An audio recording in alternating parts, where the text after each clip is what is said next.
Hola, buenas tardes. Hola, buenas tardes. Hola, buenas tardes. Entonces, Hola, buenas tardes. sí, yo creo, Graciana, que ya son varios, ¿no? Si quieres arrancar, cuando gustes. Dale, sí, arrancamos.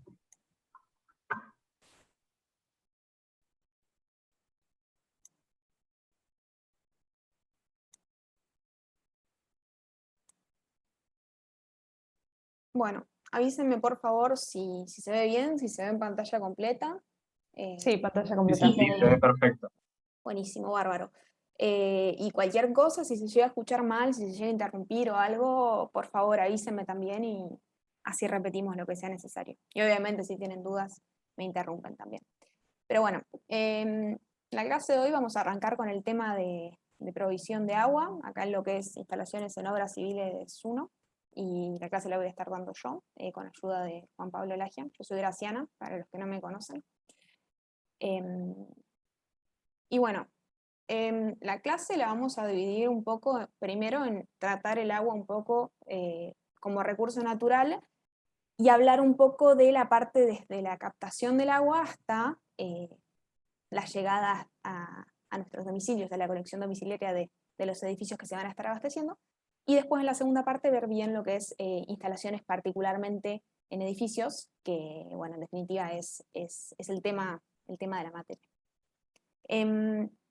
Como para arrancar a hablar, me gustaría, bueno, mencionar algo que todos ya sabemos, que es que el agua es un recurso que debe ser utilizado de forma consciente, es un recurso que no es renovable, es limitado y que en este momento, con la situación actual del planeta, está en bastante riesgo y yo diría que en crisis. Así que nada, comentar un poco y hablar de lo que es el uso racional del recurso, que si bien es algo que todos ya conocemos y que por suerte es algo que está haciendo cada vez más ruido y que estamos teniendo cada vez más en cuenta, sobre todo las generaciones nuevas, por así decirlo, es un tema que está bastante difundido, pero saber también que desde nuestro lugar como ingenieros civiles, que vamos a hacer, tenemos algunas herramientas como para ayudar en este sentido. Desde lo que son instalaciones en edificios, vamos a ver, después voy a mencionar un par de artefactos que ayudan al control del consumo del agua, y no solo también desde este área, sino que en todas las áreas en las que vamos a estar participando como ingenieros, constantemente estamos haciendo uso de este recurso y hay distintas formas como para tratarlo de la mejor manera posible, de la forma más eficiente y cuidarlo. Van apareciendo distintas alternativas a las prácticas que conocemos, que son más tradicionales y que están buenas también para tener en cuenta y nada, me parece importante mencionarlo ya que este recurso va a ser con el que vamos a estar trabajando en esta parte, en esta clase de instalaciones. Así que bueno, como mencioné recién, el agua es un recurso que es vital para el desarrollo tanto de nuestra vida, de nuestras actividades, como todo el resto de los organismos y del planeta en sí, digamos, ¿no? En lo que es la provisión de agua digamos, para los edificios y lo que vamos a estar viendo, interviene en primer lugar lo que es la ingeniería sanitaria, que nosotros esto bastante lo sabemos, y que bueno, lo que va a tener en cuenta son criterios y objetivos, teniendo en cuenta que el agua puede ser origen de enfermedades hídricas y lo que nosotros buscamos es que el agua que nosotros vamos a consumir cumpla con los parámetros necesarios para que sea de calidad y sea segura para el consumo y para los distintos usos que no necesariamente sean para agua de bebida, sino como ahí se mencionan, higiene, elaboración de alimentos, saneamiento, etcétera, entre otros. Entonces, bueno, inicialmente la ingeniería sanitaria, desde la captación hasta la distribución, va a tener un papel principal en conservar esto, la calidad del agua, y distribuirla de forma segura y manteniendo esta condición de potable, ¿no? Entonces, bueno, vamos a puntear un poco de forma más o menos breve, digamos, las distintas etapas que intervienen en lo que es esta parte. Arrancando con el tema de la captación, nosotros sabemos que hay distintas fuentes de las cuales nosotros podemos captar agua potable, fuentes superficiales, subterráneas, sólidas o meteóricas. Las fuentes superficiales van a ser los ríos, lagos, etcétera, que corresponden al 1% de lo que es la totalidad del agua dulce que hay en el planeta. Después hay fuentes subterráneas, que son las napas, y corresponden al 30%. Las fuentes sólidas están conformadas por los polos y bueno, las montañas, y ahí tenemos un 69% de lo que es la totalidad del agua dulce. Cabe destacar que estas fuentes sólidas están en reducción en este momento debido al calentamiento global y relacionado un poco con la introducción que di recién de la clase. Y bueno, las fuentes meteóricas, que vendría a ser la lluvia, esto es más difícil de cuantificar como fuente de agua potable. Pero bueno, posterior a la captación, lo que se busca es la potabilización, ¿no? del agua. Un solo comentario en este sentido, y por ahí para llevar un poco de coyuntura. No sé si han leído en las noticias o en algunos portales web, pero estamos sufriendo a nivel regional, no solamente a nivel nacional, sino a nivel regional, Latinoamérica, una crisis hídrica sin precedentes, por lo menos en la última década. Esto repercute en un montón de puntos. No solamente la captación de agua, solamente de las fuentes superficiales, si ustedes prestan atención a los ríos, a los lagos y demás, muchos lagos no tenemos acá, pero los ríos, los caudales bajaron, lo mismo en las napas subterráneas que no lo vemos, pero también, y esto es no solamente agua potable, también es energía eléctrica. La verdad es que hace principios de 2020 se pronosticaban años de seca, pero está superando el pronóstico y también se prevé que siga, ¿no? Este año y el año que viene, así que hacemos mucho énfasis, no solamente en el calentamiento global, que es algo que es paulatino, pero acelerado, ¿no? A nivel de historia de la Tierra, sino también muy, muy coyuntural y años muy, muy difíciles, con un déficit hídrico impresionante. Nada más que eso, Graciana. Sí, es tal cual como decís vos, Juan Pablo. Se ha visto bastante también a nivel país el tema de la falta de nieves, por ejemplo. Ahora que pasamos las vacaciones de invierno, eso fue algo, por dar un ejemplo cualquiera, no todos los centros de esquí estuvieron cerrados porque no hay nieve en los cerros, no, está complicado en ese sentido. Y obviamente esas nieves son justamente lo que va a hacer proveer el agua después para los lagos y ríos y todo. Entonces, digamos, como para ejemplificar un poco más lo que decía Juan Pablo recién, es real y está pasando, y bueno, nada, es importante charlarlo y tenerlo en cuenta en nuestro Ponerlo accionar, sobre ¿no? la mesa. No solamente en los ríos de montaña, como que se ven muy afectados por la falta de nevadas, pero también desde Brasil. En Brasil también hay una crisis hídrica impresionante. No sé si relacionarlo directamente con lo que sufrió el Amazonas hace un par de años, no sé si se acuerdan, pero que influye y están no solamente los ríos de montaña, sino los ríos de llanura también muy, muy secos. Pero bueno, nada, continúe con la clase. Está bien. Bueno, habiendo hablado un poco de este tema, que es igualmente importante que el resto de lo que vamos a hablar hoy, pasamos a la segunda parte, que sería el tema de la potabilización. Como bien ahí dice, en Capital y Gran Buenos Aires existen 3 plantas superficiales y 16 subterráneas. Nosotros acá en Capital tenemos un cuerpo de agua importante del cual se capta agua para potabilización, que es el Río de la Plata. Pero bueno, si nos empezamos a alejar un poco, empiezan a haber lugares en los que tal vez no se tiene acceso a un cuerpo de agua como tal, y se tiene que acceder, digamos, a fuentes subterráneas para obtener agua. Y bueno, también hay que tener en cuenta que muchas veces las primeras napas suelen estar contaminadas, así que nada, las perforaciones que se tienen que hacer son muy profundas, y es nada, para tener en cuenta eso también. Pero bueno, habiendo realizado la captación, la potabilización va a constar de estos procesos físicos y químicos que también ya conocemos, para llegar a los parámetros que debe cumplir el agua según la Organización Mundial de la Salud para considerarse agua potable, ¿no? Y bueno, ahí mencionamos un par de cosas, como por ejemplo un poco la dotación mínima que se tiene en cuenta acá, que está alrededor, yo diría, de los 200 litros por habitante por día. Se menciona también que en la ciudad de Buenos Aires se están potabilizando alrededor de 700 litros por habitante por día, y esto es porque también, digamos, esa dotación que hablábamos recién considera el consumo residencial, y bueno, el excedente ese de agua se tiene en cuenta para reserva o para consumos industriales, digamos, que no son residenciales, etc. Y bueno, mencionar un poquito ahí los distintos elementos que van a cumplir su rol en lo que es el almacenamiento y la distribución del agua potable, y que ahora los vamos a ir viendo igual.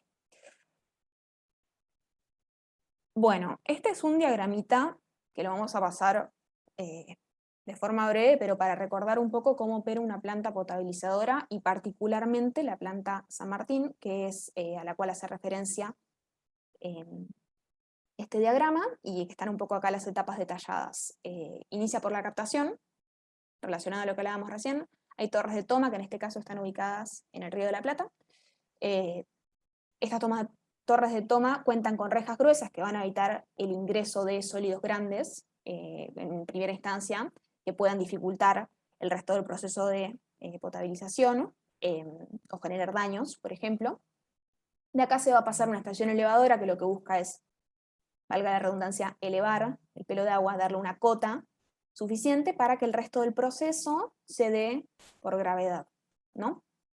Después se pasa una cámara de carga donde iniciamos la etapa de coagulación. Acá lo que va a hacer es inyectarse un coagulante que va a desestabilizar, digamos, los coloides que se encuentren en el agua, para luego pasar a la etapa de loculación y decantación, donde por medio de una agitación, estos coloides ya desestabilizados van a chocar, se van a pegar, van a aumentar su tamaño y van a permitir, digamos, se va a permitir que los mismos decanten en los decantadores, ¿no?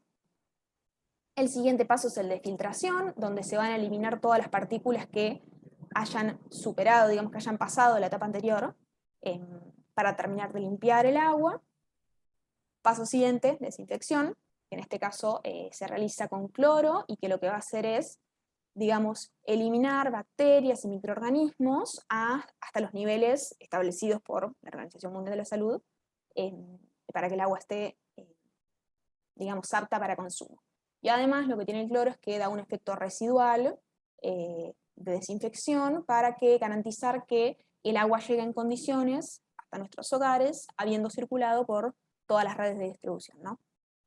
Acá indica un paso siguiente, que es el de alcalinización, que básicamente es para estabilizar el pH, porque nada, el tema de los coagulantes puede aumentar la acidez del agua, entonces acá hay un paso de alcalinización para estabilizar el pH, y luego ya vamos a lo que es la distribución, que acá van a intervenir los ríos subterráneos, las estaciones elevadoras, y después las redes secundarias que van a llevar el agua hasta nuestros hogares, ¿no? Entonces, bueno, vamos a seguir un poquito con eso acá. Acá podemos ver, ya yendo a lo que es la distribución, un mapa que muestra las tres plantas potabilizadoras, San Martín, General Belgrano y Juan Manuel de Rosas.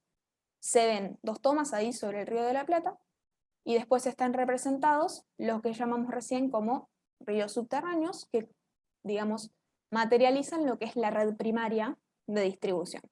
Estos ríos subterráneos van a llegar hasta las estaciones elevadoras, que lo que van a hacer es, de nuevo, elevar, dar una cota para que el resto de la distribución a través de la red secundaria se pueda hacer por gravedad, ¿no? Pero bueno, acá para que se vea un poquito también cuál es el alcance de la distribución.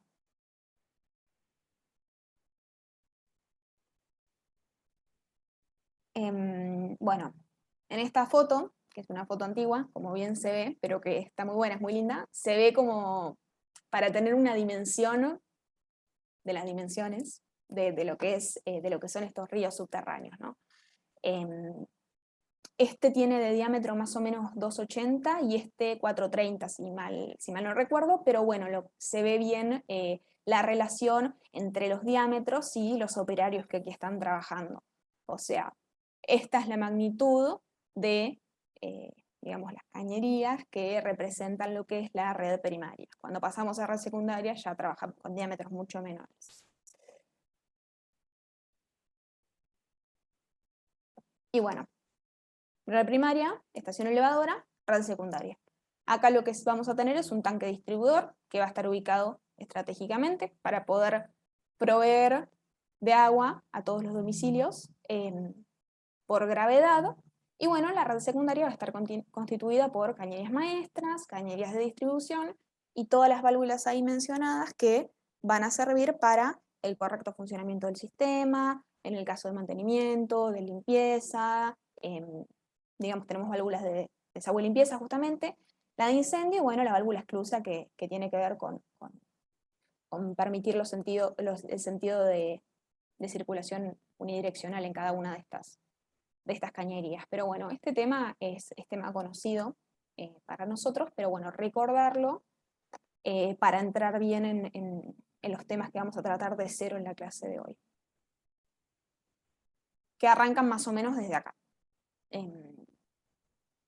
Ok, recién caracterizamos la red secundaria, hablamos del tanque distribuidor, y lo que vamos a hacer ahora es un análisis de las distintas presiones que pueden haber en el sistema de distribución de agua potable, y relacionarlas con las formas de provisión que yo voy a poder tener en un edificio. Nosotros sabemos que la presión en la red es variable, conocemos que hay distintos consumos a lo largo del día que son variables, y esta presión, estas líneas piezométricas van a depender tanto de las pérdidas que tiene, digamos, el paso del agua por las cañerías, como de los consumos que se vayan teniendo a lo largo del día. Conocemos nosotros que hay un horario en el que el consumo es máximo y horarios en los que los consumos son mínimos, y bueno, la piezométrica va a variar de acuerdo al momento del día en que nos encontremos y los niveles de consumo que haya, ¿no? Entonces, bueno, teniendo en cuenta esto, vamos a definir para el sistema una línea piezométrica máxima y una línea piezométrica mínima. La máxima para los momentos de menor consumo y la mínima para los momentos de mayor consumo. Habiendo dicho esto, podemos caracterizar tres formas de provisión de agua potable distintas en lo que es ya el edificio o la vivienda, ¿no? La primera va a ser la provisión directa. ¿Cuándo vamos a optar por tener una provisión directa? Bueno, va a ser en los casos en el que en el domicilio que yo estoy abasteciendo, por ejemplo, una casa, una vivienda, todos los artefactos a los cuales yo les voy a proveer agua se encuentran siempre por debajo de la línea piezométrica mínima. ¿Qué quiere decir esto? Que cada uno de estos artefactos va a tener siempre presión disponible por parte de la red para ser utilizados.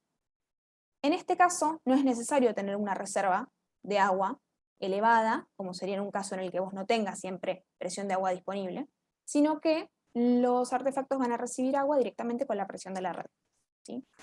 Esto es porque siempre todos están por debajo de la piezométrica mínima, siempre me alcanza la presión, por así decirlo.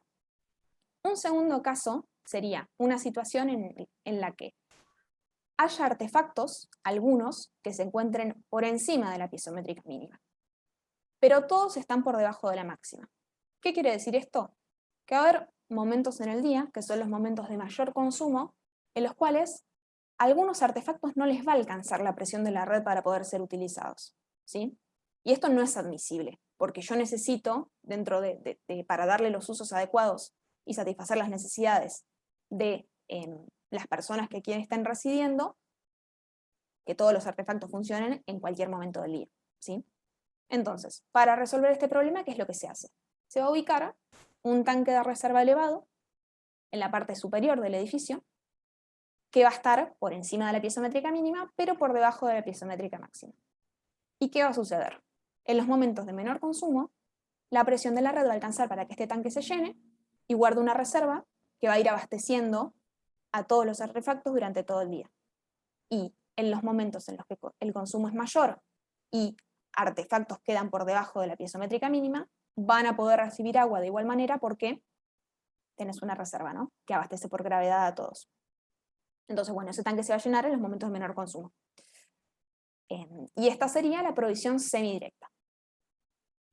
Como un tercer caso, sería una situación en la cual hayan artefactos que directamente estén por encima de la piezométrica máxima. O sea, no importa en qué momento del día esté, no importa en qué situación de consumo esté, no alcanza la presión de la red para que esos artefactos puedan funcionar. y tampoco para que el tanque se pueda llenar, porque si el tanque está abasteciendo por gravedad, está por encima incluso de estos artefactos. Entonces la presión de la red no va a alcanzar nunca para que el tanque se llene. En este caso, vamos a optar por lo que se denomina provisión indirecta. Y la misma va a constar de un tanque de reserva elevado, como en el caso anterior, pero además de un tanque de bombeo, que se va a encontrar en la parte inferior del edificio, ya sea en planta baja, en el subsuelo.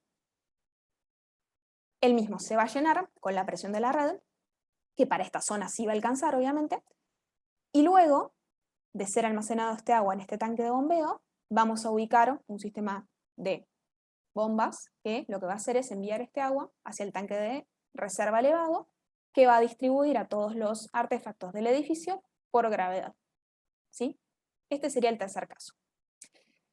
¿Por qué yo tengo que interponer sí o sí un tanque de bombeo antes de las bombas? Porque está prohibido que yo bombee directamente el agua desde la red. Entonces, almaceno agua en el tanque de bombeo, la bombeo al tanque de reserva y después desde arriba por gravedad abastezco a todos los artefactos. ¿Quedó claro esto? ¿Alguno tiene alguna duda? No, ninguna quedó clara. Claro. Bueno, bárbaro. Pasamos a lo que sigue. Igual acá, bueno, en esta filmina ampliamos un poquito más lo que hablábamos recién. Tenemos de nuevo los niveles piezométricos, provisión directa, debajo del mínimo, semidirecta, algunos artefactos y el tanque entre el mínimo y el máximo, indirecta, artefactos y el tanque por arriba del nivel máximo. Y acá tenemos un cuarto caso que en realidad no lo vamos a profundizar porque no se ve en instalaciones 1, es tema de instalaciones en obras civiles 2, que es el caso de la provisión presurizada, ¿sí? En este caso, lo que vamos a tener es un tanque de reserva, que no está elevado, está en la parte inferior del edificio, y los artefactos en este caso no van a estar provistos, digamos, por gravedad, sino que van a estar abastecidos de forma presurizada. Para eso se interpone acá un equipo hidroneumático que lo que va a hacer es mantener presurizadas las distintas cañerías de provisión de agua a los núcleos sanitarios que estén en los pisos superiores. ¿Qué pasa con esto? Es un poco más complejo, digamos, el sistema y la instalación, y además tiene una dependencia fuerte de lo que es el suministro eléctrico, ¿no? Porque yo estoy dependiendo de la electricidad para poder proveer agua a todos los pisos. En el caso de que hubiera un corte de suministro, tengo que tener en cuenta, qué sé yo, tener un grupo electrógeno o algo para salvar ese corte de suministro y seguir teniendo la provisión a todos los pisos, ¿no? A diferencia de, por ejemplo, la provisión indirecta, que suponemos que nos quedamos sin energía, las bombas no funcionan, yo tengo una cierta reserva en la parte superior del edificio que me va a hacer tirar por un par de horas de acuerdo al consumo que le estemos dando al agua y nada, tener un poco más de agua en reserva en el caso de que haya un corte de suministro. Pero bueno, lo que tiene de positivo también la provisión está presurizada es que yo le estoy sacando carga a la estructura porque no tengo un tanque elevado en la parte superior, entonces desde el punto de vista estructural y desde el dimensionamiento del edificio eso es beneficioso, ¿no? Una pregunta, entre la indirecta y la presurizada es un tema puramente de la instalación, no tiene que ver con el nivel piezométrico,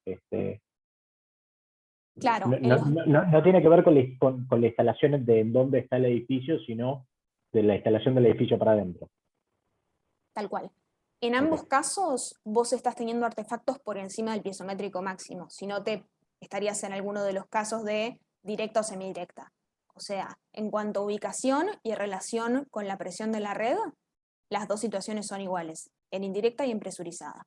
La diferencia va a ser las condiciones, digamos, que vos tengas en el edificio. Por ejemplo, para un edificio, después lo vamos a ver más adelante en el tema de cargas máximas y mínimas, pero para un edificio por ahí muy elevado vos no podés ubicar un tanque de reserva elevado. Un edificio de muchas plantas, eso quise decir.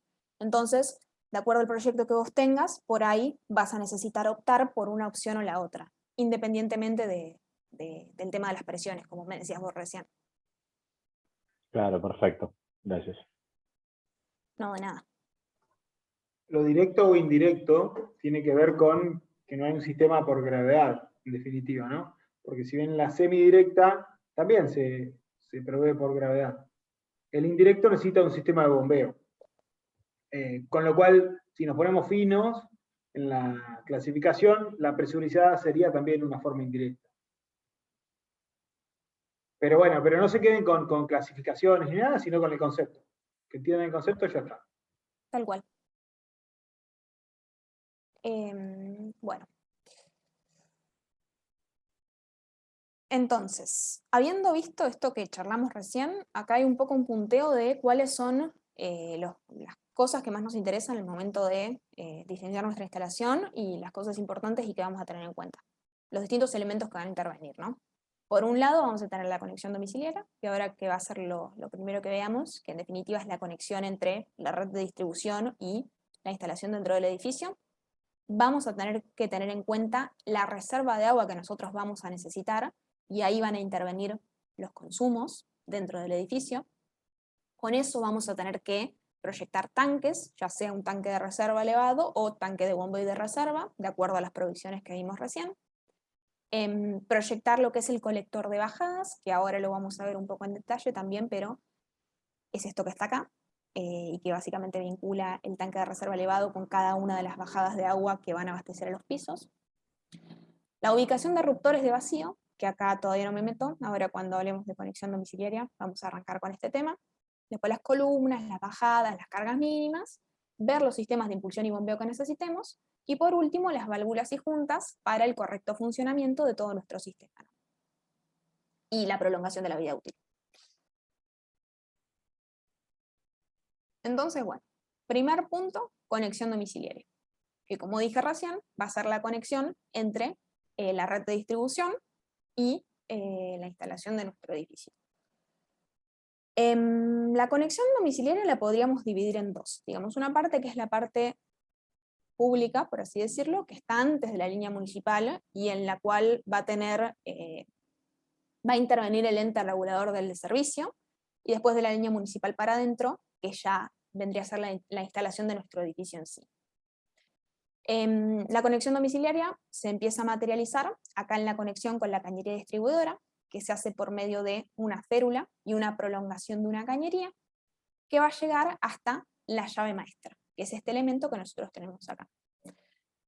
Bueno, como bien dije recién, solamente tiene acceso a estos elementos el ente regulador del servicio. La llave maestra solo puede ser activada, digamos, por una persona que sea parte del ente regulador del servicio, lo que va a permitir es cortar el servicio a lo que es todo el edificio, y además actúa como una válvula que va a permitir únicamente el flujo unidireccional del agua. ¿Esto qué quiere decir? Que el agua solamente va a poder ingresar al edificio, pero si por algún motivo quisiera retroceder, esta llave tiene una válvula que se lo va a impedir. Esto es con motivo de evitar que pueda haber cualquier tipo de contaminación del agua que está en la red de distribución por agua que haya circulado dentro ya de nuestra instalación, ¿no? Posterior a la llave maestra tenemos lo que es el medidor, que es el artefacto que nos permite justamente medir los consumos que vamos a tener nosotros dentro del edificio. Particularmente en este diagrama nosotros vemos que si esto fuera un edificio de propiedad horizontal, digamos muchas plantas, el medidor lo estamos teniendo en la entrada de la conexión, y estaría midiendo el consumo del edificio en su totalidad y no de cada una de las unidades funcionales. Esto sucede acá en Capital Federal y en algunos otros pocos lugares. En muchos otros la medición del consumo se hace por unidad funcional, y diciéndolo de esta forma, cada uno se hace cargo de lo que consume, a diferencia de acá que se mide un consumo general y después se divide de acuerdo a, no sé, los metros cuadrados del departamento, los metros de frente, digamos. Se va a dividir de esa manera, pero en definitiva cada uno no va a estar pagando directamente lo que consumís. También pasa, por ejemplo, esto, como decía recién, es en Capital, en otros lugares que sí hay medidores en cada una de las unidades funcionales, no solo tenés un mayor control, digamos, de lo que consume cada uno, y también así, si se quiere, una una restricción un poco en el uso del recurso, porque básicamente si estás gastando más, lo pagas vos y te haces cargo, es una forma de regular, sino que además muchas veces también hay un límite de consumo, y cuando la unidad funcional supera ese límite, suelen imponerse multas que suelen ser muy caras, entonces bueno, es una forma también de controlar un poco el consumo del agua, ¿no? Pero bueno, no es el caso de acá de la ciudad de Buenos Aires, donde el medidor está en la entrada del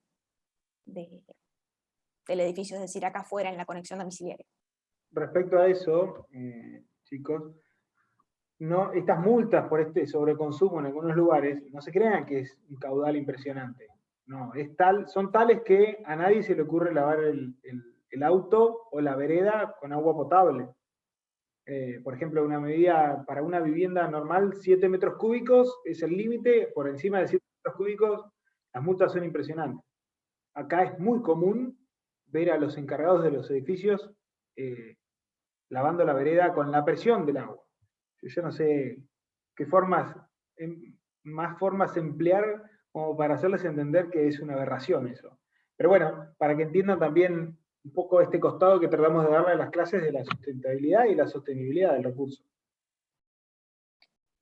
Sí, o sea, hasta hace un ratito estuvimos charlando todo el proceso de lo que es, desde que captás el agua, la importancia de ese agua que estás captando y la situación crítica en la que se encuentra, todo el proceso que se tiene que hacer para que ese agua llegue hasta tu casa en condiciones, siendo agua potable, lista para el consumo, para que después abran la canilla y rieguen la vereda. No está bueno. Y es importante que sepamos todos que no está bueno y que tratemos de que no se haga más, en definitiva. Pero bueno, por ahora, esta es la situación en la que nos encontramos.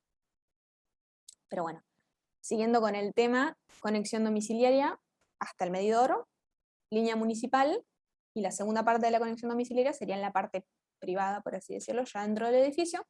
Acá va a haber una llave de paso principal, que esta sí es accesible, digamos, y junto a la llave de paso principal hay una canilla de servicio, que es como la primera provisión, por así decirlo, que tenemos en el edificio. Esta canilla está abastecida por la presión de la red, entonces, qué sé yo, en el caso de que vos tuvieras una provisión indirecta y te quedaste sin servicio eléctrico o cualquier cosa, por acá el agua va a seguir saliendo, así que bueno, eso para tenerlo en cuenta. Y bueno, posterior a estos dos elementos aparece lo que es el ruptor de vacío, ¿sí? Que un poco lo había mencionado antes, pero no había explicado qué era. Vamos a ver que en provisión de agua potable van a aparecer dos ruptores de vacío, este es el primero, y queda un tercero que ya es para instalación de protección contra incendios, que no lo voy a tratar hoy. Pero bueno, metiéndonos acá en el tema del ruptor de vacío. Este ruptor de vacío se va a colocar cuando se den dos condiciones simultáneas. Una es que el diámetro de esta cañería de ingreso sea de 32 milímetros o mayor, y la segunda es que el tanque de bombeo que esté ubicado, o sea, esto es para provisión indirecta, el tanque de bombeo que esté ubicado en nuestro edificio se encuentre a menos de 2,5 metros sobre el nivel de vereda. Cuando se den esas dos condiciones, nosotros vamos a colocar un ruptor de vacío acá ubicado en la conexión domiciliaria. ¿Esto por qué es? Voy a poner un ejemplo como para explicarlo. Ejemplo. Tenemos un edificio con provisión indirecta, ¿no? Y al lado tenemos una vivienda que tiene provisión directa, ¿no? Y se produce una baja de presión en la red. El agua va a tender a circular por el camino que menos resistencia le oponga, ¿no? Y va a ser mucho más fácil para el agua, digamos, con la poca presión que hay en la red, ingresar a este edificio de provisión indirecta por el tamaño de este diámetro que nosotros mencionamos, y por tener un tanque de bombeo que esté a menos de 2,5 metros sobre el nivel de vereda. Va a ser más fácil que el agua ingrese ahí a que, por ejemplo, suba hasta la ducha de la casa que está al lado con provisión directa. Entonces lo que nosotros decimos es que en este caso el edificio con provisión indirecta se estaría robando un poco la poca presión que hay en la red, y que la casa de al lado de provisión directa estaría necesitando para que operen todos sus artefactos. Siendo incluso que este edificio además tiene arriba un tanque de reserva que le sigue abasteciendo, ¿no? Entonces, lo que hacemos es colocar el ruptor de vacío, que va a consistir en darle esta vueltita a la cañería hasta una altura de 2,5 metros, es decir, superior a la ducha del vecino, por ejemplo, y arriba del todo colocar una válvula que va a permitir el ingreso de aire. Entonces, si hay una baja de presión en la red y la piezométrica llega por debajo de este nivel, es decir, ponele que la piezométrica está por acá, ¿qué va a pasar? Por acá va a ingresar aire, esto se va a poner a presión atmosférica, se va a romper el vacío, es decir, el sifón que se formaría si no, por la entrada de este aire, y va a dejar de ingresar agua al tanque de bombeo, priorizando el ingreso de agua a aquellas viviendas, digamos, que tienen provisión directa y que obviamente el ingreso de agua es prioritario para que puedan seguir haciendo uso de los artefactos, ¿no? Más o menos ese es el concepto. Y se coloca, como bien dije recién, cuando se cumplen estas dos cosas. Hago una consulta que no me quedó muy claro. Sí, decime. Esto sería en el caso de que el tanque de bombeo se coloque, digamos, como enterrado, ¿no? ¿Sabes? En todos los casos así. O sea, si vos tenés el tanque de bombeo, O sea, más abajo que la más casa. abajo que 2,5 metros respecto al nivel de vereda, sí, ahí necesitas poner el interruptor de vacío. Si vos lo tuvieras por encima de esos 2,5 metros, no habría problema porque la presión le va a alcanzar, o sea, esa facilidad que tiene el agua para entrar a tu tanque de bombeo no va a estar, va a tener más resistencia porque va a tener que salvar esa diferencia de altura. Pero si el tanque está más abajo, el agua va a entrar al tanque de bombeo respecto de la provisión directa del vecino. O sea, vos podés tener el tanque de bombeo en planta baja, en subsuelo, si lo tenés en subsuelo, obvio que el interruptor de vacío va a aparecer, en el caso de diámetros mayores a 32 milímetros, pero depende de eso, de la ubicación. Gracias. De nada. Te hago una pregunta, Sí, volviendo al decime. interruptor de vacío. La posición, o sea, 2,5 metros, o sea, 2,50 metros, ¿es altura máxima o altura mínima? La altura que tiene el interruptor de vacío, decís, Claro. la vueltita de la cañería, Claro. Sí. es la altura que le tenés que dar, en definitiva. Y menos que esto no, porque no estaría cumpliendo la función de, o sea, si vos le das una altura menor a esto, estás permitiendo, o sea, este interruptor de vacío va a funcionar cuando haya menos presión. No sé si me explico. Si vos lo pusieras más alto, tenés más margen de seguridad en cuanto a la presión. 2,5 metros tiene que ser sí o sí. Si vos lo pones por debajo, tal vez el agua te va a seguir entrando y ya le vas a estar generando problemas de provisión al vecino. Perfecto. Otra Sí, consulta. Sí. ¿Este interruptor de vacío dónde se coloca? Porque, bueno, no sé, 2,5 metros más una entrada de aire, no, ¿dónde iría colocado?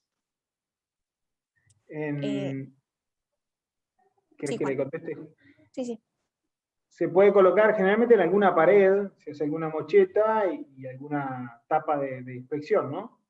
Pero generalmente en la entrada del agua de la vía pública, se lo pone contra alguna pared y se hace una mocheta. Lo que pasa es que queda en el mismo emurado en la pared, ¿no? Y respecto de estos 2,5, es una medida que adopta la mínimo que adopta la normativa, y tiene como referencia, por ejemplo, una ducha, ¿no? Una ducha de una casa, de una planta baja, y digamos lo que prioriza es que al artefacto más alto de una casa, de una sola planta, se pueda abastecer tranquilamente por una provisión directa y no que el edificio de al lado se lleve la provisión de agua. Otra cosa es que, si ahí ven en el gráfico, también habla de un diámetro de cañería mínimo a 32 milímetros. Esto también la normativa no solamente nos dice, bueno, de la ubicación, si la ubicación del tanque está a la entrada, la boca de entrada de agua del tanque está a menos de 2,50 metros el nivel de vereda, tiene que ir este interruptor vacío, sino también nos dice, y aparte que la entrada, la cañería de ingreso de ese edificio, sea mayor o igual a 32 milímetros. Esto tiene que ver indirectamente con el caudal que va a demandar ese edificio. Entonces es un I, es que sea, bueno, que esté que esté a 2,5 metros o menos, en una planta baja o en un subsuelo, y también que tenga una cañería de entrada mayor a 32 milímetros. Entonces lo van a calcular a la cañería de ingreso y se van a dar cuenta más o menos del rango. No sé si quedó claro. Sí, sí. Perfecto. Bueno, bárbaro. Cualquier cosa igual preguntan de nuevo y lo volvemos a charlar, no hay problema. Bueno, como les estaba diciendo, en esta filmina es un poco, digamos, darle forma a las cosas que habíamos hablado recién, que no queden nomás en un dibujo, sino ver un poco alguna fotito de lo que es. Acá tenemos la conexión a la cañería distribuidora, que era, digamos, de los elementos de la conexión domiciliaria, la parte pública, tenemos la conexión a la cañería distribuidora, la llave maestra, que hablábamos recién, que permite cortar el suministro por parte del ente regulador y además impide el retroceso del agua. Acá vemos un poco cómo funciona la válvula que tiene acá adentro.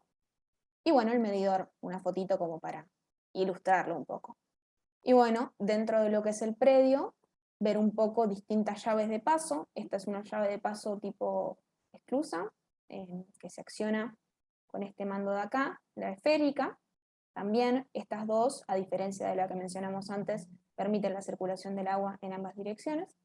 Y por acá una llave de paso de lo que es a válvula suelta, que, bueno, por diferencias de presiones, corta el paso o permite el paso del agua, también en un solo sentido.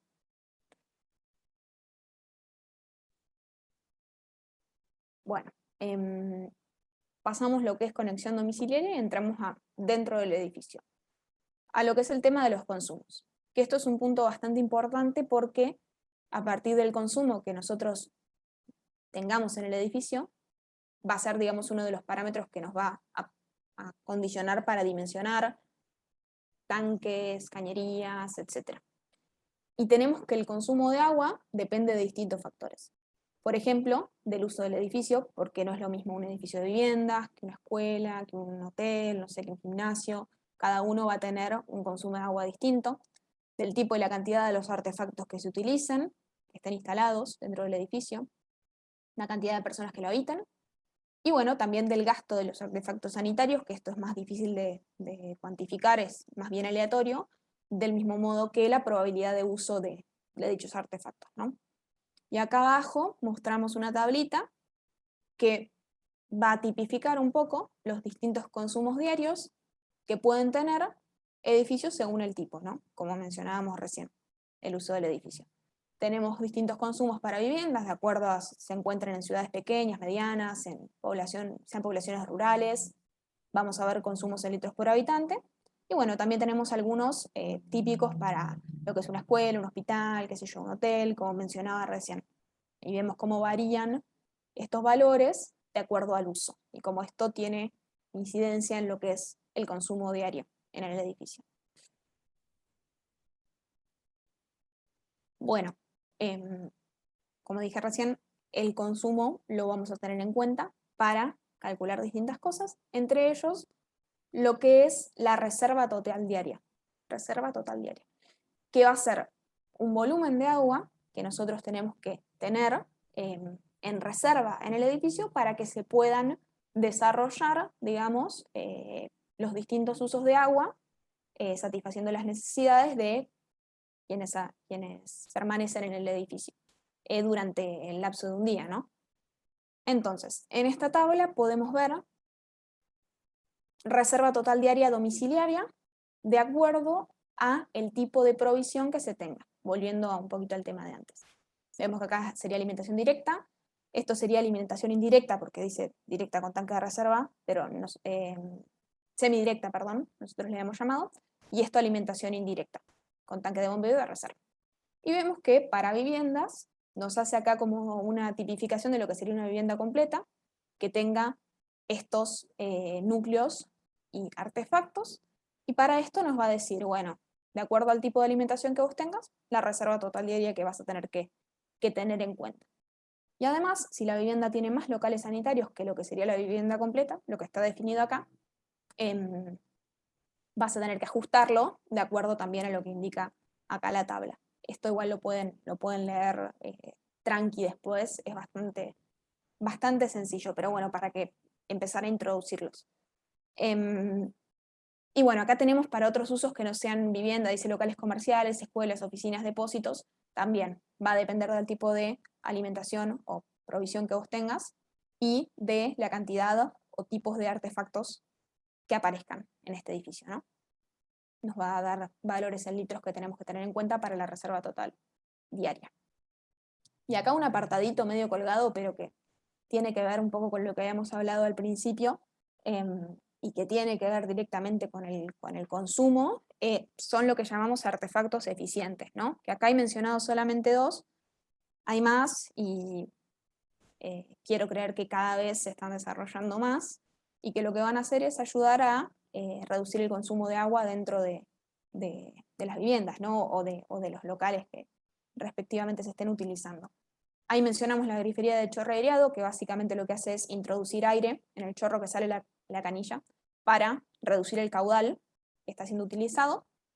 Y después los depósitos duales, que esto se ve bastante, o yo por lo menos me he encontrado con varios, que va a permitir que la descarga en el inodoro sea diferente, mayor o menor, de acuerdo al uso que se le haya dado, ¿no? Tenés 2 botones y elegís. Como un comentario y para seguir aportando un poco al tema del consumo consciente del recurso del agua. Sí, y ojo que en algunos municipios esto es obligatorio, ¿eh? Hay que fijarse en el código de edificación de cada municipio, porque ya muchos están incorporando estos artefactos como obligatorios.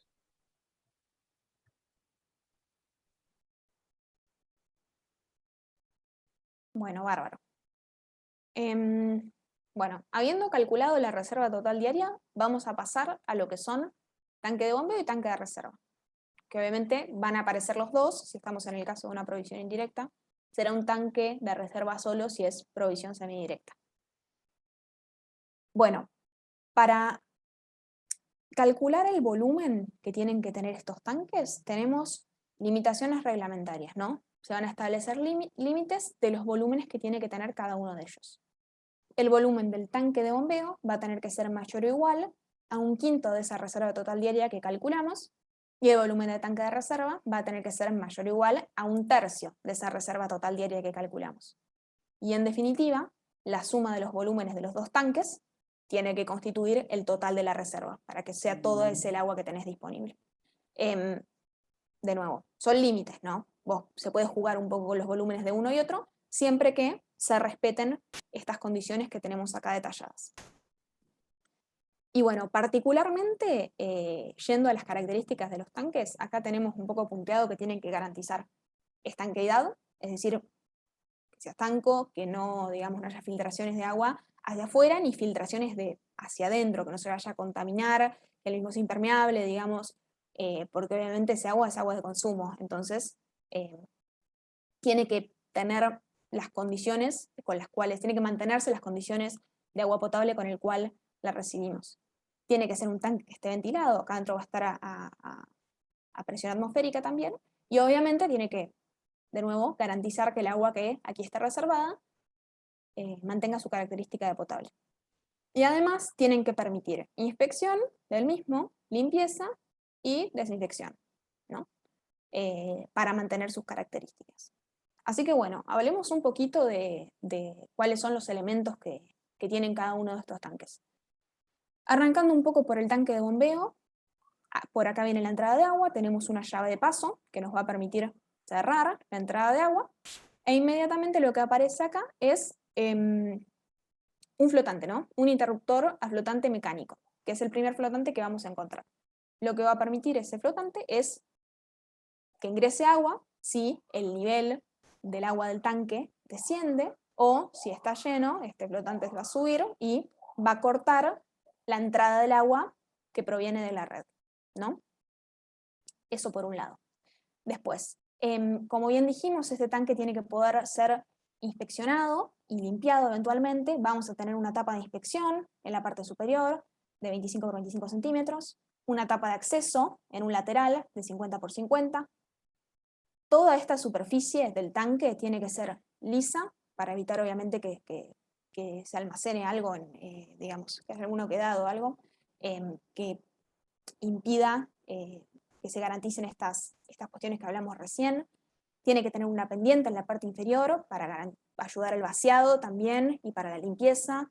Chaflanes a 45 para evitar de nuevo que hayan puntos difíciles de alcanzar al momento de limpiarlo. La ventileta, que va a permitir que esto esté a presión atmosférica y que esté ventilado, efectivamente. Y por último vamos a tener, vamos a tener un segundo flotante, que es un flotante eléctrico. Había mencionado el mecánico, que es el que permite o no el ingreso del agua al tanque.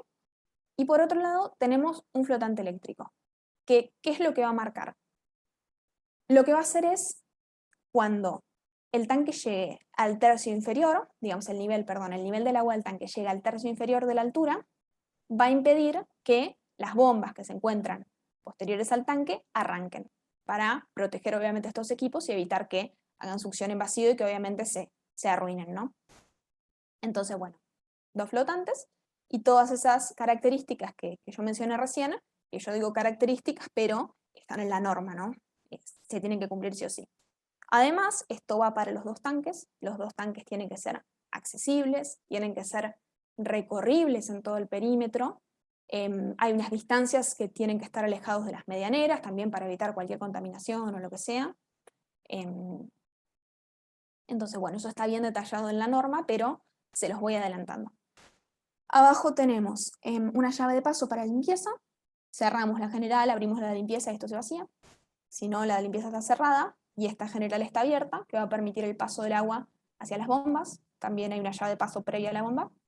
Y bueno, acá no me voy a meter demasiado porque después hay un diagramita más lindo de las bombas en las que vamos a ver las partes, pero siempre hay 2, una operando y una en reserva, para el caso de necesitar un mantenimiento o un reemplazo. Y bueno, van a tener sus respectivas llaves de paso, válvulas de retención para evitar el retroceso del agua, pero bueno, eso ahora después lo vemos. De las bombas salen las cañerías de impulsión y nos vamos al tanque de reserva elevado. Acá vemos que el tanque de reserva tiene 2 compartimientos. Esto ocurre cuando el volumen que se almacena es mayor a 4.000 litros y la idea de eso es poder sectorizar el tanque en el caso de que vos necesites, digamos, hacer mantenimiento, limpieza. Entendemos que si es mayor a 4.000 litros la reserva que vos tenés acá es un edificio de grandes dimensiones, entonces vos decís, bueno, limpio por un lado, después por el otro, para no cortar el suministro a todas esas unidades funcionales que estás abasteciendo. Y las características son similares. Tenés la tapa de inspección, la tapa de acceso, mismas condiciones del material, pendientes, chaflanes para facilitar la limpieza. La ventileta, el nivel mínimo sigue siendo el tercio inferior del tanque. Y acá lo que vamos a tener es un interruptor eléctrico, ¿sí? En el anterior teníamos mecánico eléctrico, acá tenemos eléctrico, que simplemente lo que va a hacer es avisar cuando llegamos al tercio inferior del nivel del agua, que arranquen las bombas, y cuando se llega al nivel superior, que corten el bombeo, ¿no? Debajo de lo que es el tanque de reserva elevado, encontramos lo que denominamos colector, ¿sí? Que acá, en la filmina siguiente, lo vemos mejor. Este colector lo que va a hacer es permitir que del tanque salgan todas las bajadas que van a ir abasteciendo a cada uno de los pisos y los núcleos sanitarios de todo el edificio. Tenemos también llaves de paso de limpieza, que son las que están acá abajo. Estas otras llaves de paso que van a permitir que el agua ingrese a cada una de las bajadas, y en cada bajada también su respectiva llave de paso para poder independizarlas en el caso de tener que hacer reparaciones, mantenimiento, lo que ya sabemos. Y acá aparece ruptor de vacío parte 2, digamos, el segundo ruptor de vacío que vamos a ver en lo que es provisión de agua potable, ¿no?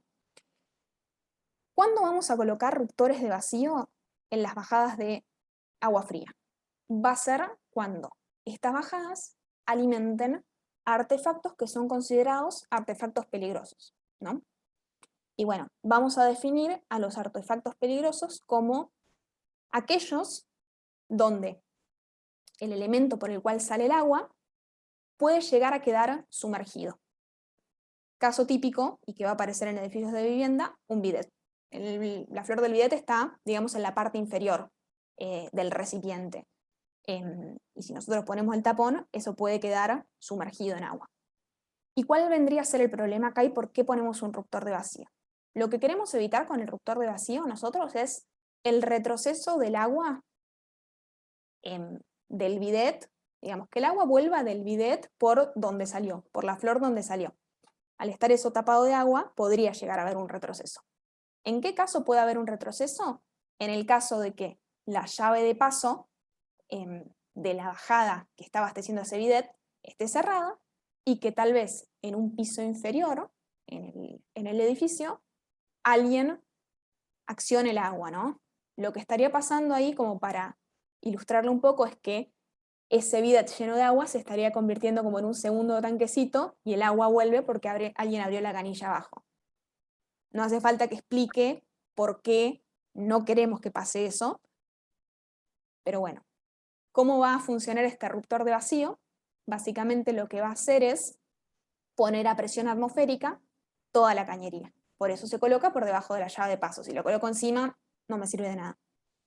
Y esto además se va a complementar dentro dentro del núcleo sanitario, en la traza de las cañerías que van por las paredes, yo le voy a dar una altura mínima a la cañería que ingresa al bidet, que tiene que ser superior al nivel de agua que pueda tener ese bidet.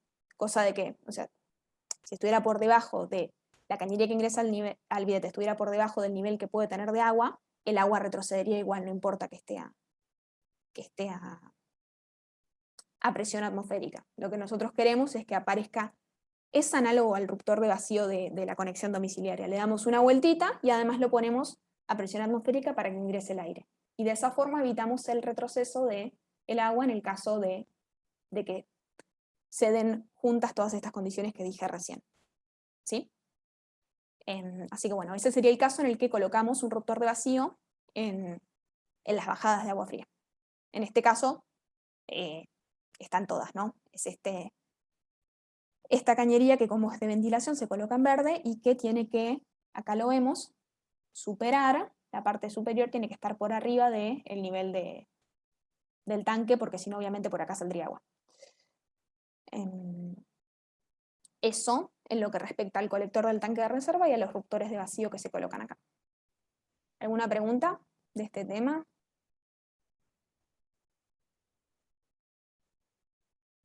Bárbaro. Entonces, bueno, ya vimos los tanques, ya vimos cómo se distribuyen ahí las bajadas a partir del colector, y ahora lo que tendríamos que ver es un poco lo que está relacionado con cargas mínimas y máximas que tienen que tener los distintos artefactos para poder funcionar, ¿no? Toda esta provisión dentro del edificio la estamos haciendo por gravedad y cada artefacto va a necesitar una carga mínima de agua para poder funcionar.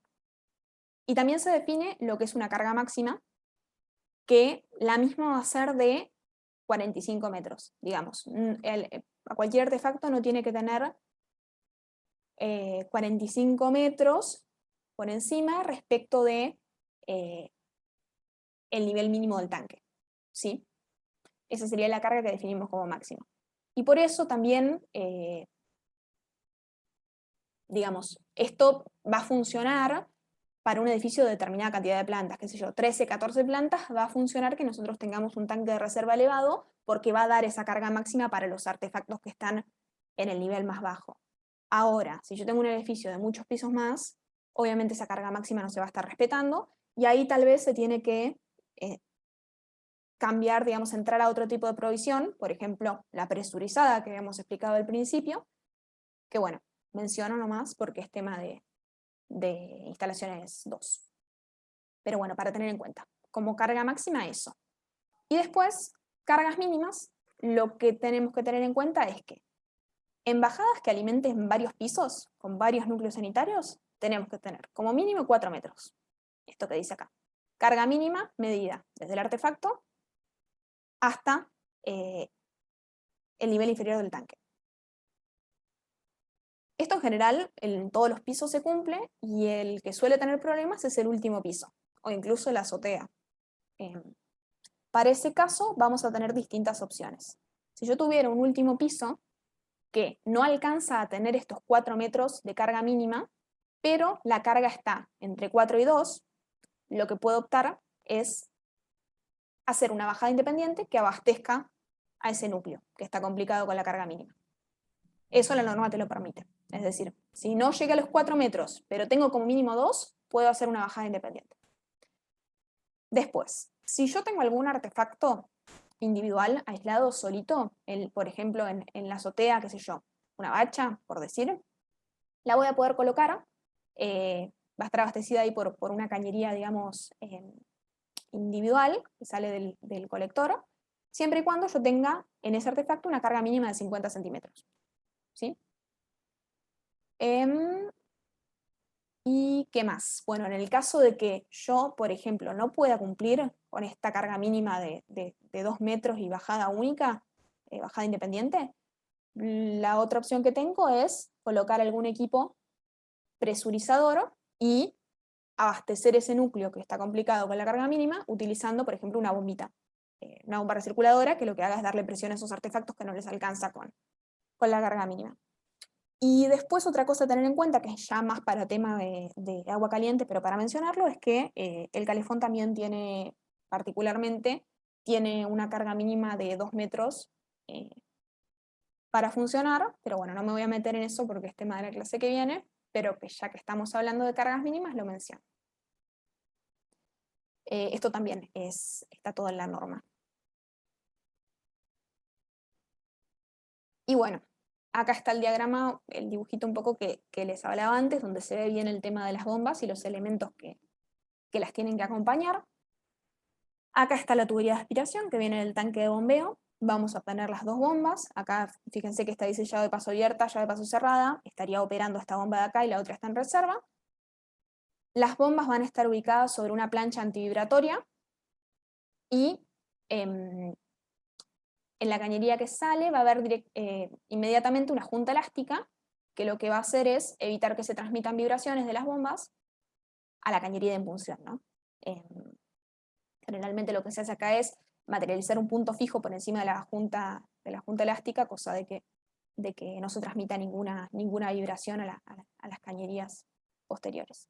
Válvula de retención para evitar que haya retroceso de agua, y acá una anillita de servicio. Y de acá ya sale directamente la tubería de impulsión hasta el tanque de reserva. Y acá unas fotitos de flotantes. Flotante eléctrico. Nosotros habíamos hablado cuando habíamos visto los tanques hace un ratito que los dos van a tener un flotante eléctrico que va a estar relacionado con las bombas justamente. En el tanque de bombeo va a permitir que la bomba se detenga cuando se alcance el nivel mínimo del tanque para proteger los equipos, y en el tanque de reserva elevado va a, digamos, a indicar la parada de la bomba cuando el agua llega al nivel superior y a pedir el arranque de la bomba cuando se llega al nivel inferior. ¿Sí? Y acá unas fotitos como para que vean distintos tipos de lo que serían estos flotantes. Bueno, algunas bombas, como para que nos vayamos familiarizando un poco con cómo se ven, que pueden ser, son bombas centrífugas de eje horizontal o vertical, como más o menos ilustrativo como para que las vayan viendo. Y bueno, obviamente que esa bomba que vamos a estar utilizando la tenemos que seleccionar.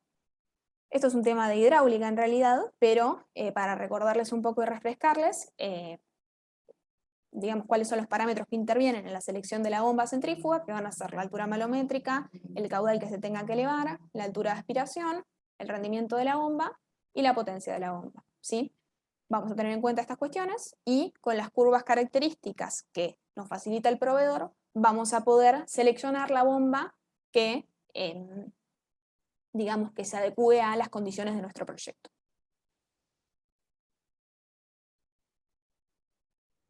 Y bueno, otros equipos presurizadores, pero que están relacionados con el comentario que les hice de cuando no te alcanza la carga mínima, digamos, para los niveles superiores y necesitas ubicar un equipo de presurización para abastecer de agua a esos núcleos que no cumplen con la carga mínima.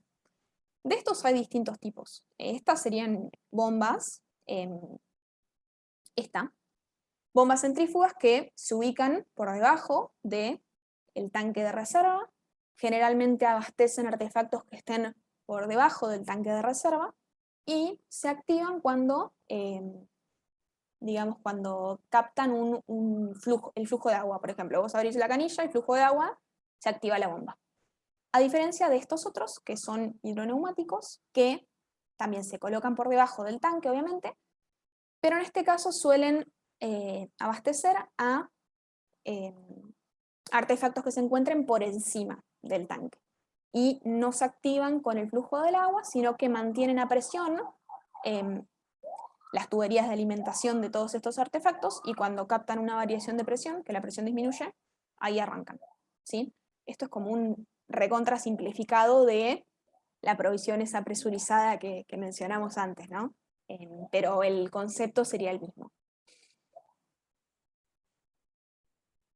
Y bueno, ya pasamos acá a lo que serían distintos dispositivos que aparecen a lo largo de la instalación, ¿no? Estos ya los vimos: llave maestra, de la que hablamos al principio, en la conexión domiciliaria, y el medidor de caudal, que también aparece en la conexión domiciliaria. Acá ven unos cortes, este ya lo hemos visto, pero bueno, acá un poco cómo se vería un medidor de caudal por dentro, como para que lo vayan teniendo en cuenta y lo vayan conociendo. Estos son dispositivos de control y medición. Después tenemos los que son las válvulas de control, que también ya un par vimos. Válvula suelta, esclusa, válvula de retención, ¿sí? Y cómo funciona cada una de ellas. Y un poco, de nuevo, flotantes. Flotante mecánico, que por ahí no lo habíamos visto, pero el que tenga un inodoro con mochila a la que se puede acceder puede ver un típico flotante mecánico, que es el que corta el ingreso del agua a la mochila del inodoro. Clásico, y bueno, el flotante eléctrico un par habíamos visto recién.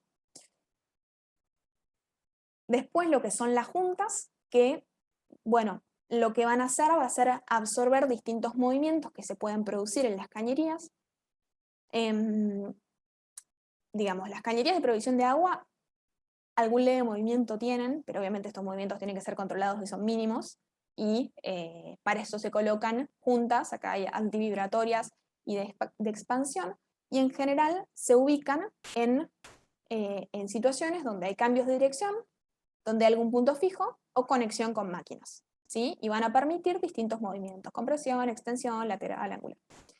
Y acá está un poco lo que hablábamos de la bomba y esta junta elástica que ponemos acá, y bueno, el punto fijo materializado de forma posterior a la junta. Todo esto es para que no queden en la nada las cosas que hablamos y vean un poco cómo se ven estas cosas, ¿no? Y ya creo que por último, en lo que corresponde a dispositivos, tenemos soportes y bandejas, que lo que van a hacer justamente es eso: soportar, sostener las distintas cañerías, darles guía, permitir ese pequeño movimiento pero controlado, para obviamente que el sistema funcione de forma correcta, para evitar la menor cantidad de mantenimiento posible, para alargar la vida útil del mismo. Y bueno, acá mencionar simplemente los dilatadores, que por ahí no tienen tanta incidencia en la parte de agua fría, pero sí la van a tener en la parte de agua caliente, que lo que van a hacer es, bueno, tomar dilataciones o contracciones que puedan aparecer en las cañerías por cambios de temperatura, ¿no? También, imágenes ilustrativas. Entonces, bueno, esto ya medio llegando al final y a modo de resumen de todo lo que hablamos antes, ¿no? ¿Cuáles son los criterios de proyecto de la instalación de provisión de agua domiciliaria? O sea, de todo lo que vimos, resumir un poco los puntos importantes y qué es lo que tenemos que tener en cuenta y qué es lo que nos tenemos que llevar de toda esta charla que tuvimos, ¿no? Primero, obviamente, la selección del tipo de provisión, que puede ser gravedad o presurizada, como vimos antes, y si esa gravedad, qué tipo también de los distintos que charlamos. La ubicación de los tanques, que tienen que tener su accesibilidad, tener en cuenta los planos límites, sobre todo, digamos, intervienen cuando hay la ubicación de un tanque en azotea.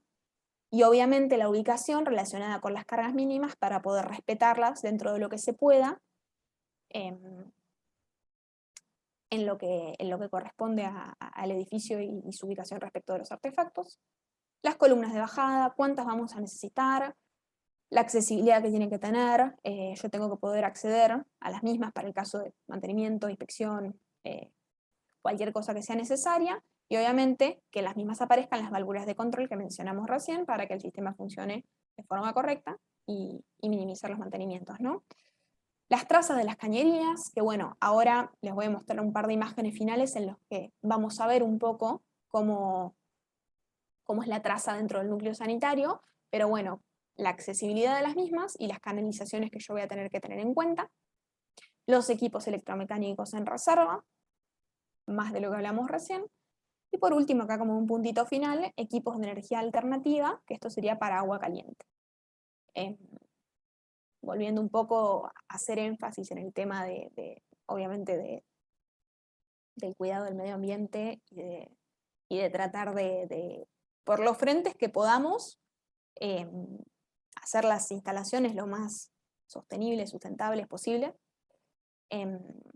Y obviamente también para situaciones en las cuales las energías tradicionales por ahí no estén disponibles, qué sé yo, en un área rural, por ejemplo, que tal vez es más fácil colocar un panel solar que la provisión de energía eléctrica u otros tipos de energía alternativa, ¿no? No necesariamente panel solar. Pero bueno, como para dejar ahí un puntito abierto al final y seguir haciendo énfasis e hincapié en esto. Y bueno, ya arrancamos en la captación del agua por allá lejos y llegamos a el núcleo sanitario, ¿no? En este caso es un baño. Y acá se ve un poco lo que es la distribución de agua fría y agua caliente. Vemos en azul lo que serían los caños de agua fría y en rojo los caños de agua caliente. Este sería el pleno, ¿no? Acá están las bajadas de agua fría y agua caliente. Agua fría fue lo que vimos hoy. Y vemos un poco cómo es la distribución dentro del núcleo sanitario, ¿no? Todas estas cañerías van a ir por pared, se coloca inmediatamente a la salida del pleno llaves de paso, que lo que van a permitir es cortar el suministro de agua dentro del núcleo sanitario, permitir digamos, aislarlo, que sea independiente en el caso de que tenga que haber un mantenimiento en el núcleo sanitario, no comprometer el suministro del resto de los núcleos. Y bueno, vemos acá, un punto importante que seguro en la clase que viene también se menciona, pero el caño de agua caliente va por encima del caño de agua fría, en lo que es la pared. Esto es porque si fuera al revés, el caño de agua caliente, que obviamente llega un líquido que está caliente, podría generar condensación, o sea, al irse hacia arriba ese calor podría generar condensación en el caño de agua fría, problemas de humedad, que eso no lo queremos, entonces el caño de agua caliente se coloca por encima del de agua fría. Bueno, van por pared y una distribución sería de este estilo. Y acá, bueno, esto es el bidet. Acá podríamos ver un poquito lo que hablábamos hace un ratito de cómo complementábamos la entrada de agua al bidet en lo que es el núcleo sanitario con lo que era el ruptor de vacío para artefactos peligrosos. O sea, esta cañería que pasa por acá tiene que estar, o la de agua fría cualquiera, por arriba del nivel máximo de agua que puede tener este bidet, ¿sí? Baja el cañito y entra. Y bueno, en este diagrama no mucho más. Por último, y para terminar, ¿cómo se ve esto en planta? Acá tenemos dos núcleos sanitarios, de lo que parecerían baños públicos, pero bueno, lo mismo. Las cañerías van por pared, en general el diámetro de estas cañerías no lo mencioné, pero es de media pulgada, 13 milímetros. Obviamente el de las bajadas va a depender del cálculo, pero esto generalmente con media pulgada también. Y bueno, más o menos así es un ejemplo de lo que sería una distribución de agua fría y un poquito de agua caliente en planta en un núcleo sanitario. Así que bueno, con esto estaríamos dando por concluida la clase. No sé si a alguno le quedó alguna duda, si quiere preguntar algo, si quiere que repitamos algo. Yo quería consultar algo de lo que había mencionado del medidor que es común a todo el edificio. ¿Eso se sigue haciendo hoy en día o es algo que quedó, digamos, de edificios que se construyeron antes? Hoy en día, en Capital Federal, sí. Digamos, sigue estando reglamentado de esa manera. No es lo más feliz, pero que yo sepa, no sé, por ahí Juan Pablo puede ampliar un poquito más de la información, pero por ahora es esa la reglamentación que se mantiene. Algunos edificios lo hacen, pero exacto, la reglamentación no lo exige. Y bueno, como todo demanda más materiales, y muchos edificios se hacen por economía, se siguen haciendo así. Es más fácil poner uno en la entrada y que mida el consumo de todos que digamos, meterse en la complicación de poner un medidor por unidad funcional que obviamente requiere tal vez una distribución un poquito más compleja y un costo mayor también, ¿no? Sí, sí. Yo viví en un edificio así y es como dicen, o sea, es como un incentivo. Perdón que intervenga. El código de la edificación está contemplando el uso de medidores por unidad funcional. Es algo que en algún momento va a aparecer cuando se reglamente o en los reglamentos técnicos aparezca, ¿sí? Hay una dificultad de ponerse de acuerdo sobre el tipo de solución, lo complicado en general cómo se proyectan ahora las instalaciones. Ustedes van a ver que hay formas, la tecnología hoy tiene, digamos, en cuanto a la medición, tiene manera de medir a distancia, con lo cual podría colocarse en cada una de las bajadas un medidor independiente, o hacer bajadas independientes, eso se está en proceso, pero el código de verificación ya lo establece como realmente debería ser por el conflicto que hay en el pago de las expensas en el agua, ¿no? Entonces, si agregué o... Sí, Gracias. Digo, está en el código, ahora es difícil de practicarlo, ¿no? De llevarlo a la práctica. No sé si en tu experiencia, Raúl, has visto muchos edificios que se hagan de esta forma, ¿no? Que tengan un medidor por unidad funcional. Mira, por ahora sigue, que yo sepa, con lo que vemos nosotros tradicional, ¿sí? Pero...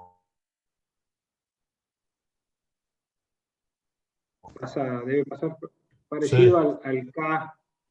Debe pasar parecido al K que obliga a la provincia de Buenos Aires, el K de transmitancia térmica, ya lo van a ver, de la envolvente, que es un K que casi nadie lo lleva a la práctica, un K bastante estricto, que son bastante costosas las envolventes, los materiales que hay que usar, y me consta que casi nadie lo lleva a la práctica. Pero bueno. Pero en algún momento va a ser obligación, así que... Sí. Bueno, ¿alguna otra consulta? Consulta. En el caso de colocar un medidor en cada unidad, sería donde recién decían en las bajadas o en la entrada de la vivienda. O sea, ¿dónde sería más fácil colocarlo? Bueno, ahí está la dificultad, ¿sí? Porque en general en un edificio, digamos, de planta baja, 5 o 6 pisos bajadas, no es un conflicto, pero cuando vos estás hablando de 10, 15, 20 pisos, para generar bajadas independientes es un conflicto, ¿sí? Entonces, en general, lo que se habla es poner en las bajadas, en las derivaciones, un medidor. Ahora, esas bajadas, ¿dónde están ubicadas? Dentro del departamento, en los pasillos, entonces genera todo una cuestión que hay que resolver, ¿sí? Por eso yo estoy diciendo que hay medidores comunes, que uno va y los mira y lee la lectura, que eso no va a ser funcional, y hay otros que directamente por remoto yo puedo saber digamos, el consumo de esa vivienda de una montante común, ¿sí?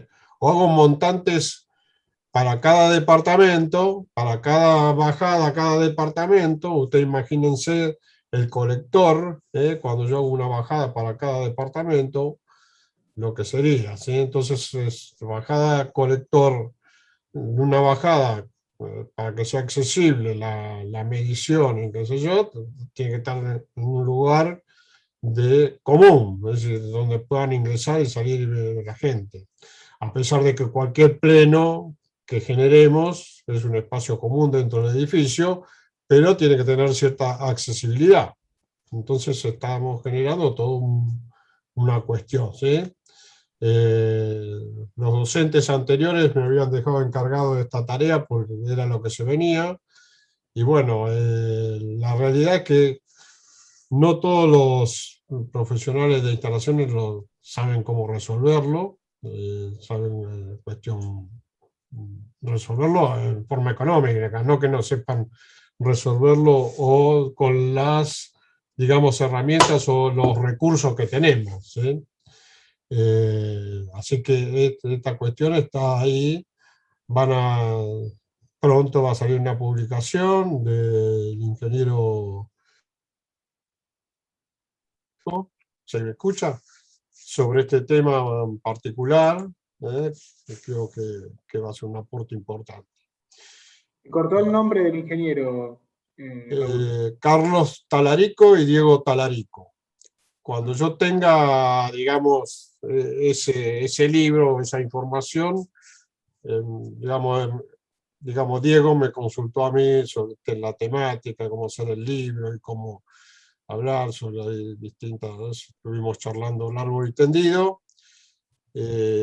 Así que bueno, cuando esté, es un poco más, el libro tiene un poco más de cuestiones sobre edificios en altura, los aguas cloacales y cuestiones sanitarias y un poco más que no es el alcance de la materia, pero bueno, puede resultar interesante a aquellos que se dedican o que les interesa el tema, porque para profundizar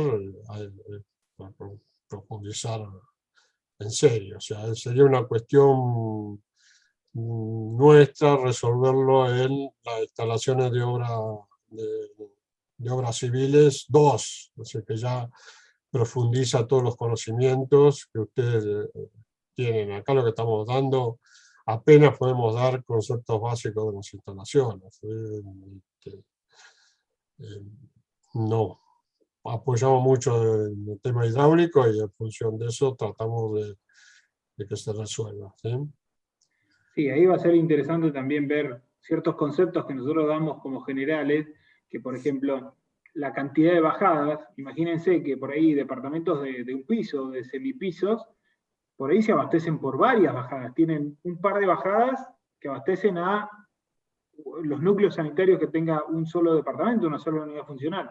Entonces ahí va a primar un criterio normativo, por así decirlo, que un criterio económico. Nosotros decimos, bueno, si nos tenemos que desplazar en cañerías más allá de 3 metros en horizontal, y por ahí nos convenga poner una nueva bajada, ¿no?